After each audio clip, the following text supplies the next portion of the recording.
Hello everyone, কেমন আছো তোমরা সবাই? আশা করছি তোমরা সবাই খুব ভালো আছো আর আমিও খুব ভালো আছি।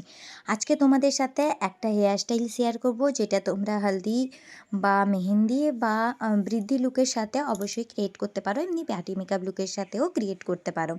প্রথমেই আমি চুলটার একটা মিডিল পার্টিশন বের করে নেব, যার জন্য চুলটাকে আপওয়ার্ডে আমি ভালোভাবে কোম করে নেব এবং এইভাবে একটা টেল কোম দিয়ে একদম মিডিল বরাবর আমি একটা পার্টিশন ক্রিয়েট করে নেব। মিডিল বরাবর পার্টিশন ক্রিয়েট করলে কিন্তু হেয়ার স্টাইলটা দেখতে বেশি সুন্দর লাগে। তবে এই হেয়ার স্টাইলটা সাইড পার্টিং করেও করা যায়। এবার মাথার একদম মিডিল পয়েন্টে, মানে যে জায়গাটাকে আমরা তালু বলি, ওইখান থেকে আমি একটা সেকশন বের করে নিচ্ছি, যেটা আমি ফ্রন্ট ভেরিয়েশনের জন্য রাখবো বা পাফ করার জন্য রাখবো, আর পিছনের হেয়ারটা ছাড়া রাখবো।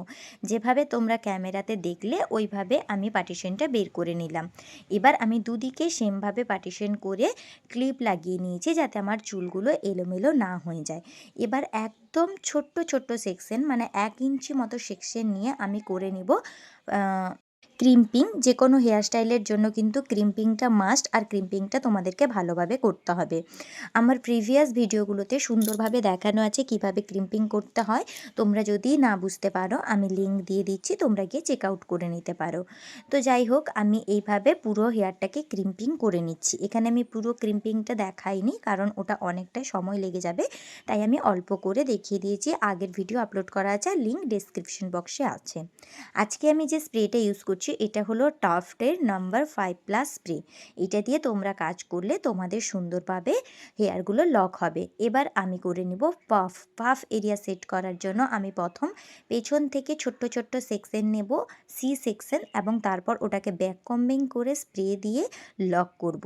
পাফ কিভাবে ক্রিয়েট করতে হয়, ব্রাইডাল পাফ, ওটারও ভিডিও চ্যানেলে রয়েছে, লিঙ্ক ডেসক্রিপশন বক্সে দিয়ে দিলাম। যারা এখনও চেক করোনি গিয়ে চেক আউট করে নিতে পারো, পুরো ডিটেলসে তোমরা বুঝতে পারবে।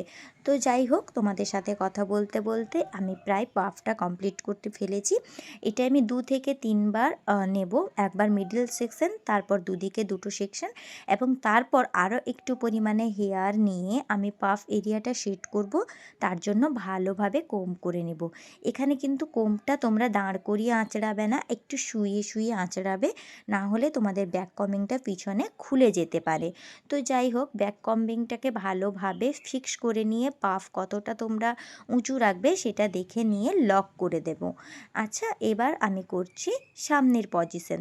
সামনের পজিশনের জন্য দেখো, আমি একদম প্রথমে একটু হেয়ার নিয়ে নিয়েছি এবং সেটাকে দুটো পার্ট করে নিয়ে দুটোকে ভালোভাবে টুইস্ট করে নিচ্ছি।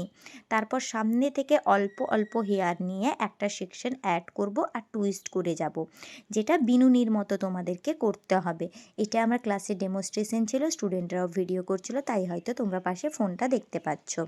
সামনে থেকে, মানে সাইড থেকে একটু হেয়ার ছাড়া রাখবো, ওই হেয়ারটাতে আমি পরে টং করব, তাহলে দেখতে সুন্দর লাগবে। এইভাবে আমরা একটা বিনুনির মতো হেয়ার স্টাইল ক্রিয়েট করে যাব, আর সাথে সাথে পাশ থেকে একটু একটু করে হেয়ার অ্যাটাচ করতে করতে যাব। এই হেয়ার স্টাইলটা একটা বিনুনির মতো হেয়ার স্টাইল, তবে এটা একটা সেমি অ্যাডভান্স হেয়ার স্টাইল তোমরা বলতে পারো, নয় একদম বেসিক, নয় একদম অ্যাডভান্স। তবে আমার মনে হয় যাদের অনেক বড় লং হেয়ার থাকে আর হেয়ার ওরা ওপেন রাখতে চায়, সেক্ষেত্রে তোমরা এইভাবে ফ্রন্ট ভেরিয়েশনটা করতে পারো, দেখতে খুবই সুন্দর লাগবে। মেনলি তো হলদি ব্রাইডদের জন্য এটা খুবই সুন্দর লাগে। তবে কোনো ব্রাইড যদি রিসেপশনের লেহেঙ্গা ক্যারি করে আর তোমরা এই হেয়ার স্টাইলটা করতে পারো, তাহলে আমার মনে হয় এটা তাতেও ভালো লাগবে। তো যাই হোক, তোমাদের সাথে কথা বলতে বলতে আমি একদম লাস্ট পজিশনে চলে এসেছি। তাই এবারে নর্মাল যেভাবে আমরা বিনুনি করি সেইভাবে আমি একটা নর্মাল বিনুনি ক্রিয়েট করে নেব।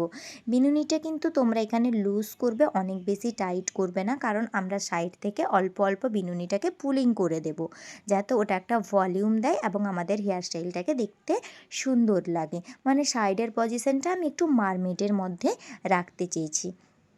তো যাই হোক, এভাবে আমি পুলিং করে দিচ্ছি এবং পুলিং করে নিয়ে এই সেকশনটাকে আমি ভালোভাবে পুল আউট করে ভলিউম দিয়ে দিব, এবং পেছনের দিকে গিয়ে বব ক্লিপের সাহায্যে, বব পিন যেগুলো হয় ওগুলোর সাহায্যে আমি পুরো হেয়ার স্টাইলটাকে ভালোভাবে লক করে দেব। অপোজিট সাইডেও আমি সেমভাবে করে নিয়েছি, সেটা তোমাদেরকে আর ভিডিওতে দেখাইনি। তারপর স্প্রে দিয়ে পুরো হেয়ারগুলোকে ভালোভাবে সেট করে দিয়েছি এবং সামনেরগুলো পরে টং করে নিয়েছি। এই ছিল ফাইনাল হেয়ার স্টাইল। কেমন লাগলো যদি একটুও তোমাদের হেল্প হয়ে থাকে তাহলে অবশ্যই একটা লাইক করে যেও।